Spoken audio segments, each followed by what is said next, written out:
Εμείς σαν παράρτημα Χίου της Εταιρείας Προστασίας των Αυτιστικών Ατόμων αποφασίσαμε να φέρουμε το Σάββατο 1η του μήνα τον λογοπαιδικό κύριο Γιάννη Βογινδρούκα από τη Θεσσαλονίκη, ο οποίος είναι λογοπαιδικός, λογοθεραπευτής, καθηγητής του Πανεπιστημίου των Ιωαννίνων, νομικός σύμβουλος επιστημονικός του παραρτήματος της Εταιρείας Προστασίας Αυτιστικών Ατόμων της Θεσσαλονίκης.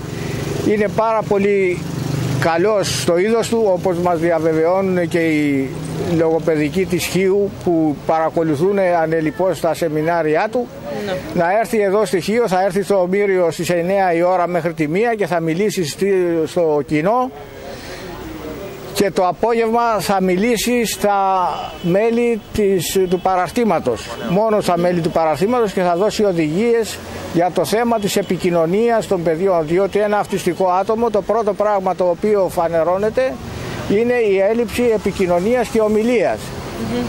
Και τα αυτιστικά άτομα τα οποία δεν μπορούν να επικοινωνήσουν χρειάζονται ειδική συμπεριφορά.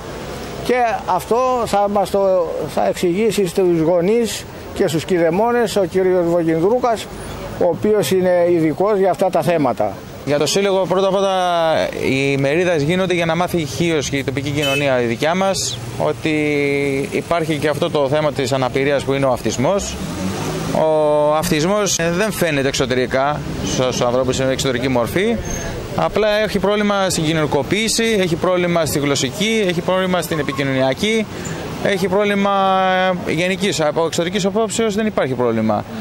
Τώρα από εκεί και πέρα θα θέλαμε, γι' αυτό κάνουμε και τις ημερίδες, να μάθει ο κόσμος πώς μπορούμε να αντιμετωπίσουμε αυτά τα παιδιά μέσα σε αυτή την κοινωνία, πώς μπορούμε να τα εντάξουμε, πώς μπορούμε να τα κάνουμε να είναι συμμέτοχοι σε αυτή την κοινωνία, να συζούν και εκείνοι οι άνθρωποι μαζί τους και να μην τους έχουμε ταμπέλες.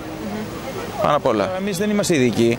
Οι ειδικοί είναι άλλοι. Οι ειδικοί είναι οι παιδοψυχίατροι, οι ειδικοί είναι που θα τους πούνε τι είναι, από τι πάσχει, τι θεραπείες πρέπει να κάνει, αν πρέπει να κάνει θεραπείες, δεν θα κάνει. Από εκεί πέρα εμείς προσπαθούμε σαν σύλλογος να προσπαθήσουμε να αγκαλιάσουμε και τα άτομα με αυτισμό και τους γονείς και να προσπαθήσουμε να τους βοηθήσουμε όσο μπορούμε για να κάνουμε κανονικά καλύτερη κοινωνικοποίηση για εκείνους στην κοινωνία. Με πόσα μέλη έχει ο σύλλογος? 35 έχει, και αυτή η μερίδα έχει σκοπό να φέρει πιο πολλούς κοντά μας, διότι υπάρχουν παραπάνω, δηλαδή. Βέβαια υπάρχουν παραπάνω. Το πρόβλημα είναι ότι πολλοί γονείς δεν θέλουν να αποδεχθούν το πρόβλημα του παιδιού, και αυτό είναι και το πιο φλέγον ζήτημα. Είναι μεγάλο λάθος ο γονιός να μην θέλει να αποδεχτεί το πρόβλημα, διότι όταν αποδεχτείς το πρόβλημα βλέπεις το πρόβλημα και προσπαθείς για τη βελτίωση του προβλήματος.